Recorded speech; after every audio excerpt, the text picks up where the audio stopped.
Welcome once again in Pharmatreno. और मैं चर्चा कर रहा हूँ फार्मास्यूटिकल सेलिंग स्किल्स के बारे में। अभी तक आपने 3 पार्ट्स इस सीरीज का देख चुका है और ये चौथा पार्ट हम आपके लिए लेकर आए हैं। चलिए शुरू करते हैं आज का टॉपिक। और आज टॉपिक में सबसे पहले हम चर्चा करेंगे प्रेजेंटिंग द बेनिफिट। बेनिफिट को प्रस्तुत करें, कैसे बेनिफिट, आप अपने प्रोडक्ट की बेनिफिट को कैसे प्रस्तुत करेंगे। बेनिफिट प्रस्तुत करने से पहले सबसे पहले आपको ये जानना होगा नीड क्या है, किसी भी डॉक्टर या कस्टमर की नीड क्या है। अगर हम नीड जानेंगे तभी हम क्या कर पाएंगे, उस डॉक्टर को बेनिफिट बता सकते हैं। तो जब हमको नीड पता चल जाती है तो हमें क्या पता चल जाता है, व्हाट द डॉक्टर वांट्स, वो डॉक्टर क्या चाहता है, ये बात हमको पता चल जाती है डॉक्टर की नीड से। उसकी ज़रूरत क्या है ये जानता है। जब हम जान जाते हैं तो हमें पता चल जाता है कि वो डॉक्टर किसी भी प्रोडक्ट पे क्या चाहता है। और जब हमें ये पता चल जाती है तो उस समय हम क्या करेंगे, फीचर बताएंगे, अपने प्रोडक्ट के फीचर को बताएंगे कि अगर किसी भी चीज़ की डिमांड है तो उसके हमारे ब्रांड उसमें क्या क्या फ़ीचर्स हैं, उस फीचर के बारे में हम पहले बताएंगे। और जब ऑफरिंग करेंगे तो उस समय हमको अपने ऑफ़र्स बताने होंगे कि अगर मैं रेनिटिडीन प्रमोट कर रहा हूं तो हमको रेनिटिडीन का फीचर बताना होगा, रेनिटिडीन के बारे में बताना होगा, रेनिटिडीन कैसे कार्य करता है और रेनिटिडीन किस तरीके से कार्य करता है, या क्या उसका मोड ऑफ एक्शन है, या जो भी चीज़ें हैं उन सारी चीज़ों को हमें बताना पड़ेगा। और इसके बाद से क्या होगा, डॉक्टर को बेनिफिट हम समझा पाएंगे कि अगर डॉक्टर हमारा वो ब्रांड लेता है तो उसको उसमें क्या बेनिफिट्स होंगे, ये हम समझा सकते हैं।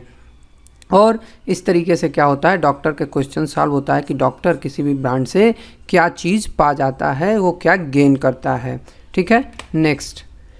फार्मास्यूटिकल सेल में सबसे कॉमन अगर कहें और सबसे टफ अगर कहें तो यही सेक्शन होता है, और इस सेक्शन को हम बोलते हैं हैंडलिंग ऑब्जेक्शन। और इसी ऑब्जेक्शन हैंडलिंग को 80% लोग सही से कर नहीं पाते हैं, और हमारी फार्मास्यूटिकल सेलिंग स्किल्स में कॉल प्रोसेस यहीं पे ब्रेक हो जाता है। ऑब्जेक्शन एंड ऑब्स्टेकल और एन अपॉर्चुनिटी। और यही ऑब्जेक्शंस जो होते हैं, ये ऑब्जेक्शन अगर आप उसको हैंडल कर लेते हैं तो वो क्या हो जाता है, आपके लिए अपॉर्चुनिटी बन के आता है। लेकिन अगर इसी ऑब्जेक्शन पे आप ब्रेक हो जाते हैं, क्लीन बोल्ड हो जाते हैं, तो आपके लिए ऑब्स्टेकल हो जाता है। यानी साधारण शब्दों में अगर कहें तो ऑब्जेक्शन हैंडलिंग, ऑब्जेक्शंस जो होते हैं वो कहीं ना कहीं स्पीड ब्रेकर के रूप में कार्य करते हैं। अगर इन स्पीड ब्रेकर्स पे हम क्या करें, अपनी गाड़ी की स्पीड धीरा नहीं करेंगे तो क्या होगा, वो ऑब्स्टेकल के रूप में हमको कहीं गिरा भी सकता है। लेकिन स्पीड ब्रेकर को अगर हम अपॉर्चुनिटी मान के अपनी गाड़ी की स्पीड को धीरा करके और हल्के से एफर्ट लगा के अपनी गाड़ी को निकाल लेते हैं तो वहाँ पे हम ऑब्जेक्शन को हैंडल करते हैं। एक तो होता है ऑब्जेक्शन को अवॉइड करना, दूसरा होता है ऑब्जेक्शंस को हैंडल करना। तो अगर आप फार्मास्यूटिकल सेल में ऑब्जेक्शन को हैंडल करते हैं तो आपकी सक्सेस रेट 99.5% से ऊपर बढ़ जाती है। और अगर ऑब्जेक्शन को आप अवॉइड करते हैं तो आपका सेल प्रोसेस वहीं पे स्टॉप कर जाता है। तो आइए शुरू करते हैं। When do objections come. सबसे पहले ये जानेंगे कि ऑब्जेक्शंस आते कब हैं। When D to A form D A P A is not done. जब डी से ए तक हम नहीं पहुँचे, डैपा मेथड में जब हम डी ए पी ए पे डी से ए तक अगर हम नहीं चलते हैं तो हमको क्या होती है, ऑब्जेक्शंस आते हैं। Is it a doctor tactic to get a discount. Objection कब आता है कि जब डॉक्टर के मन में डिस्काउंट लेकर के घर बना चुका हो। The doctor is confuse due to the hidden cost of the competition. Doctor competition के हिडन कॉस्ट को लेकर के कन्फ्यूज़ है। और उसके बाद a habit of asking question, या डॉक्टर के अंदर क्वेश्चन पूछने की प्रवृत्ति है। और उसके बाद क्या है, लास्ट में study to postpone decision making. और कभी कभी ऑब्जेक्शंस के द्वारा ही डॉक्टर क्या करते हैं, डिसीजन मेकिंग के स्ट्रेटजी को फॉलो करते हुए डिसीजन मेकिंग को पोस्टपोन करने के लिए क्वेश्चंस पूछ लेते हैं। ठीक है, आइए। Objection, how do we tend to feel. Objections के बाद हम क्या होती है, हमारी टेंडेंसी होती है, जब ऑब्जेक्शंस आते हैं तो हमारे अंदर क्या होता है, पहला जो फीलिंग आती है वो होती है डिजेक्टेड, रिजेक्टेड या डिजेक्टेड। हम क्या करते हैं, चिंता में पड़ जाते हैं। दूसरा क्या होता है, जब क्वेश्चन हमारे सामने आता है तो हम फ्रस्ट्रेटेड हो जाते हैं। तीसरा, अगर कोई हमारे प्रोडक्ट के फीचर एडवांटेज बेनिफिट में बता रहे हैं और किसी ने कुछ पूछ दिया तो वहाँ पे हम एंग्री हो सकते हैं। उसके बाद से क्या है, ऑब्जेक्शन के बाद हम क्या होते हैं, डिफेंसिव हो जाएं, और लास्ट में हम क्या कर सकते हैं, हम क्या हो, ऑब्जेक्शन को चैलेंज करें। तो इन जो डिजेक्शन, एंग्री, डिफेंसिव और फ्रस्ट्रेटेड, इसके बाद अगर आप चैलेंजेस एक्सेप्ट करते हैं तो आप ऑब्जेक्शन को अच्छे तरीके से हैंडल कर लेंगे। ठीक है। हाउ शुड वी रिएक्ट, हमें रिएक्ट कैसे करना चाहिए?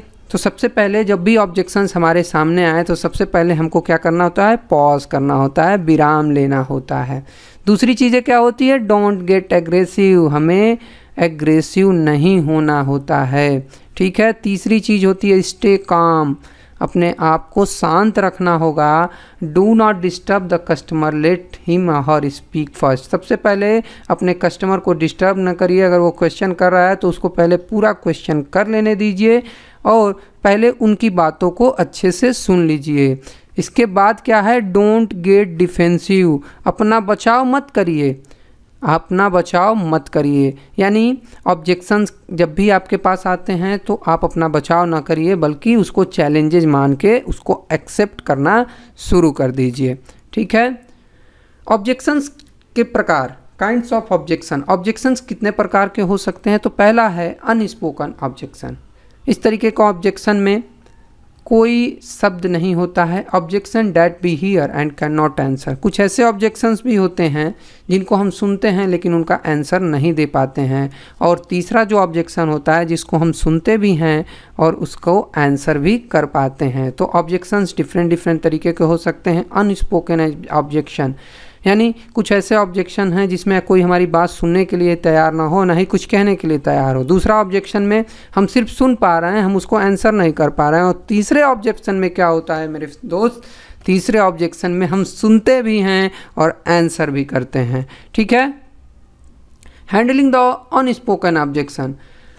अब देखिए अनस्पोकन ऑब्जेक्शंस क्या होते हैं। डॉक्टर फ्रॉन्स, डॉक्टर क्या करता है, मुंह बना ले। डॉक्टर लुक्स एल्सवेयर, डॉक्टर इधर उधर देखने लगे। या डॉक्टर स्माइल सरकास्टिक, या डॉक्टर क्या हो, आपकी बातों पे मुस्कुराने लगे, स्माइल करने लगे, जो नॉटी तरीके का स्माइल हो। ठीक है। यानी 3 अनस्पोकन ऑब्जेक्शन होते हैं। डॉक्टर मुंह बना के बैठा है, तीसरा वो इधर उधर, दूसरा इधर उधर देख रहा है, या तीसरा आपकी बातों पे वो मुस्कुरा रहा है। तो ये अनस्पोकन ऑब्जेक्शंस का कैटेगरी है। ठीक है। What do you do when such an objection come, जब इस तरीके के अनस्पोकन ऑब्जेक्शन आते हैं तो आपको क्या करना है, pause and then convert into a spoken objection by asking. जब भी अनस्पोकन ऑब्जेक्शन आए तो वहाँ पे आपको रुक जाना होता है और इस अनस्पोकन ऑब्जेक्शन को स्पोकन ऑब्जेक्शन में कन्वर्ट करेंगे। किससे, क्वेश्चनिंग करके, आस्किंग करके। Are you thinking something else, something sir. तो पहले कौन से क्वेश्चन आप पूछ सकते हैं, सर क्या आप किसी और चीज़ के बारे में सोच रहे हैं, या सर एनीथिंग पर्टिकुलर, कुछ इसमें सामान्य है, कुछ स्पेशल भी है सर। तो इस तरीके के क्वेश्चन करके अनस्पोकन ऑब्जेक्शन को आप खोलने के लिए तैयार होते हैं। ठीक है। When you here N objection, दूसरी चीज़ क्या है, जब आप handling the objection be here and can answer, जब हम ऑब्जेक्शन को सुने और उनका आंसर दे सकते हैं तो सबसे पहले ऐसे कंडीशन में हमको क्या करना होगा, पॉज लेना होगा, विश्राम लेनी होगी थोड़ी देर के लिए, और प्रोब करना पड़ेगा, डॉक्टर से क्वेश्चनिंग करनी पड़ेगी, उसके बारे में जानना पड़ेगा। Please tell me more, sir कुछ और मुझे बताइए इसके बारे में। Apart from this is there anything else that is of concern to you, या आप क्वेश्चन पूछ सकते हैं, सर इसके बारे में कुछ और आप जानना चाहते हैं जो आपके कंसर्न के लिए हो, या if I can take care of this to your satisfaction could be proceed forward. Sir अगर आप कहें तो मैं इन फ्यूचर इसके आपके सेटिस्फैक्शन के लिए इसका ध्यान रखूँगा, क्या मैं आगे की प्रोडक्ट के बारे में बात करूँ, would you consider your product. ठीक है। तो इन तरीक़ों से आप हियर करके ऑब्जेक्शन का आंसर दे सकते हैं। When you here N objection, जब भी आप हियर करिए ऐसे ऑब्जेक्शन जिसमें आप आंसर दे दें तो उसमें क्या होते हैं, सबसे पहले जेंटली प्रोब करिए। आपको क्या करना होगा, आराम से शांतिपूर्ण तरीके से डॉक्टर से क्वेश्चनिंग करनी होगी। Give your best possible solution sir, are you satisfied with my answer. तो ऐसे क्वेश्चंस में क्या होते हैं, ऑब्जेक्शंस में आपको क्या करना होगा, डॉक्टर से पूछना पड़े सर इसका कोई बेहतर सोल्यूशन हो तो आप हमें बता दें, या आप ऐसे पूछ लें are you satisfied with my answer, या क्या आप हमारे कोई जो जवाब मैंने आपको दिया, जो ऑब्जेक्शन आपने किया था उस पर जो हमने जवाब दिया है, क्या वो जवाब आपके सवाल को सेटिस्फाइड करता है। तो इस तरीके से हम ऑब्जेक्शन को हैंडल कर सकते हैं और उसे किल कर सकते हैं। Handling objections we hear and can not answer. कुछ ऐसे ऑब्जेक्शंस होते हैं जो हम सुनते तो हैं लेकिन उनको आंसर नहीं दे पाते हैं। Features we offer but doctor does not need. तो ऐसे कंडीशन में अगर हम फीचर जो दे रहे हैं वो डॉक्टर को नीड नहीं है तो वाई द डॉक्टर में नॉट नीड इट। तो हमको ये जानना ज़रूरी होगा कि डॉक्टर को वो प्रोडक्ट क्यों ज़रूरी नहीं है, क्यों उस प्रोडक्ट की आवश्यकता नहीं है। How long will the doctor not need it.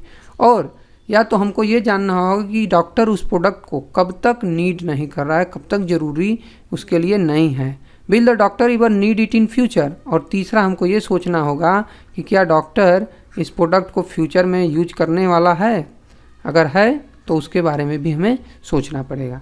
Feature that doctor wants but we don't have. अगर ठीक है हमने प्रोडक्ट फीचर हमारे पास था लेकिन डॉक्टर को नीड नहीं थी, अब दूसरे में हम देख रहे हैं क्या कि हमारे पास फीचर है, ठीक है, लेकिन डॉक्टर को कुछ अलग फीचर चाहिए, तो हमको क्या समझना होगा, फाइंड आउट, प्राप्त करना पड़ेगा। Why does the doctor want it. Doctor ये जो उसका नीड है वो क्या है, कौन सा फीचर डॉक्टर जानता है और किस लिए चाहता है, क्यों चाहता है। How important is. तो हमको ये जानना होगा कि वो जो भी फीचर चाहता है वो कितना इम्पॉर्टेंट है, अगर इसेंशियल है, डिज़ायरेबल है या यूज़फुल है। इसेंशियल चाहता है, एकदम ज़रूरी है, यूज़फुल है मतलब ज़रूरी है, या डिज़ायरेबल वो उसकी चाहत रखता है। Can be explore an alternative. और ऐसे कंडीशन में क्या हम एक अल्टरनेटिव उसके सामने रख सकते हैं। Famous quote is the self respect is a question of recognisation that anything worth having as a prize. Self respect एक ऐसा क्वेश्चन है, ये आपके रिकॉग्नाइजेशन का एक क्वेश्चन होता है और इसका कोई प्राइस नहीं होता, ठीक है। Selling the price effectively. अब क्या है, अपने प्राइस पे ही अपने प्रोडक्ट को बेचना, ठीक है। Physiological psychological aspect of price. Psychology क्या होती है प्राइस की, इसके बारे में जानते हैं। Price is the only weapon that the doctor has. Last में जब सारी बातें हो जाती है तो डॉक्टर के पास एक ही हथियार बचता है, वो होता है प्राइस, ठीक है। Make sure you believe in your pricing. तो हमेशा इस बात के लिए तैयार रहिए कि आप अपने प्राइस पे विश्वास करिए। Make the doctor feel that you are there to help and not to fight. आप हमेशा डॉक्टर को इस तरीके से फील कराइए कि आप डॉक्टर की सहायता करने के लिए तैयार हैं, न कि उससे उलझने के लिए, लड़ने के लिए। Selling the price effectively. The right stage to present the price not until the doctor has realise the benefit of your product. कभी भी अपने प्रोडक्ट की प्राइस तब तक ना बताइए जब तक डॉक्टर हमारे प्रोडक्ट के बेनिफिट को रियलाइज़ ना कर लिया हो। और बेनिफिट को बताने के लिए आपको डिफरेंट चीज़ों का यूज़ करना होता है। Quality, benefit, consistency, reliability, reputation, branded service and you. इतनी चीज़ें जब आप बताने लेते हैं तो उसके बाद से आपको क्या करना होता है, प्राइस बताना पड़ता है। Selling the price effectively. How to postpone revealing price. इतनी सारी चीज़ें जब हो जाती हैं उसके बाद से आपको क्या करना होगा, क्वेश्चंस आते हैं। डॉक्टर अगर कहता है इट मस्ट बी एक्सपेंसिव, तो शुरू में क्या करना होगा, आपको इस क्वेश्चन को इग्नोर करना होता है। If the doctor ask a little letter how much, tackle him her in the following manner. और अगर कुछ देर बाद डॉक्टर पूछता है कितने की है, तब उसको क्या करना होगा, आपको डिफरेंट मैनर से फॉलो करना होगा। I am coming to that sir, ask an open neutral question. Doctor से कहिए सर मैं प्राइस पे भी आता हूँ, ठीक है, इस तरीके का एक न्यूट्रल क्वेश्चन पूछिए। तो फिर डॉक्टर कहे, उसके बाद डॉक्टर से कहिए it depends on your requirement sir. उसके बाद हमको क्या कहना होगा, डॉक्टर ये आपके रिक्वायरमेंट पे डिपेंड करता है। I am sure the price is not your only concern sir, but it's depends on your order size. मैं जानता हूं सर आपके लिए प्राइस कोई बहुत कंसिडरेशन नहीं है, लेकिन ये आपके ऑर्डर साइज़ पे डिपेंड करता है। I will leave you with a full price list, मैं आपके पास एक फुल प्राइस लिस्ट छोड़ के जाऊँगा, ठीक है, फुल प्राइस लिस्ट छोड़ के जाऊँगा। First let me tell you the benefit that you are getting. तो सबसे पहले आप हमको ये बताइए कि आप कौन कौन से बेनिफिट चाहते हैं, ये बताइए कि आपको कौन कौन से बेनिफिट हमारे ब्रांड से मिलने हैं। If pressed a lot tell the price using the sandwich method and continue. और ज़्यादा दबाव अगर डॉक्टर बना रहा है तो आपको क्या करना होगा, सैंडविच मेथड यूज करके अपना प्राइस बताना होगा और आगे की तरफ कंटिन्यू करना होगा, ठीक है। सैंडविच मेथड क्या होता है, आप उसमें क्या होता है, मेडिकल रिप्रेजेंटेटिव डॉक्टर के बीच में सैंडविच मेथड का प्रयोग करते हैं। इसमें मेडिकल रिप्रेजेंटेटिव बोलता है डॉक्टर से और यहाँ पे हम क्या करते हैं, बेनिफिट के साथ प्राइस बताते हैं और फिर बेनिफिट बताते हैं, यानी बेनिफिट के बीच में हम प्राइस रख के डॉक्टर को बताते हैं, ठीक है। तो दो बार बेनिफिट बता के बीच में हमको प्राइस बताना हो, यानी 2 बेनिफिट के बीच में प्राइस बताते हैं, जिससे डॉक्टर को कनेक्ट होता है कि ये बेनिफिट हमको इतने में मिल रही है, ठीक है। इसी मेथड को बोलते हैं हम sandwich method of selling the price effectively. Sandwich method पहला इसमें क्या है, present the benefit of your product. अब क्या करेंगे, हमको सबसे पहले अपने प्रोडक्ट की बेनिफिट देनी होगी डॉक्टर को और डॉक्टर के सामने प्रोडक्ट का प्राइस देना होगा। तीसरे स्टेप में just continue with explaining the feature, और उसके बाद हमको क्या करना पड़ेगा, फिर से फीचर बताते हुए अपने प्रोडक्ट की प्राइस को साथ में लेते हुए आगे की तरफ से डॉक्टर को प्राइस बता देना होगा, ठीक है। अब देखिए, जब प्राइस आप बता लेते हैं तो प्राइस ऑब्जेक्शन भी आता है, और प्राइस ऑब्जेक्शन को हैंडल करने के लिए क्या करना होगा, first one doctor object. Step 1 में क्या करता है, डॉक्टर ऑब्जेक्शन करता है। तो मेडिकल रिप्रेजेंटेटिव को क्वेश्चन करना चाहिए, what are you comparing with sir. आप कहिए कि डॉक्टर साहब आप किस चीज़ से कंपेयरिंग कर रहे हैं। Doctor, competition, perception, budget and past experience.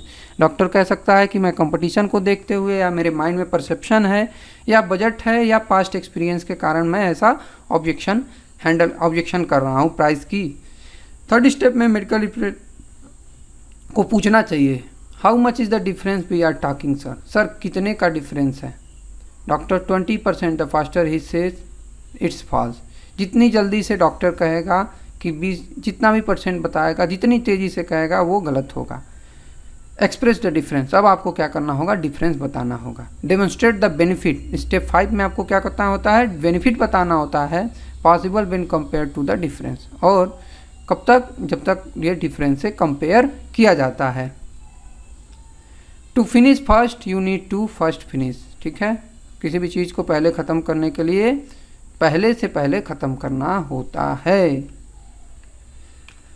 इसके बाद से आज के लिए बस इतना ही। जल्द ही मिलते हैं अगले वीडियो में, और उसमें हम बात करेंगे क्लोजिंग द सेल की। तब तक के लिए बने रहिए हमारे चैनल फार्मा ट्रेनर के साथ। आपका दिन शुभ हो। और हाँ, लास्ट में जाते जाते यही कहूँगा कि अब तक जिन्होंने इस चैनल को सब्सक्राइब नहीं किया है तो सब्सक्राइब वाले लाल बटन को दबाते घंटी के आइकन को ज़रूर दबा दें, जिससे हमारे नेक्स्ट वीडियो का अपडेट आपके स्क्रीन पे पहुंच सके। धन्यवाद।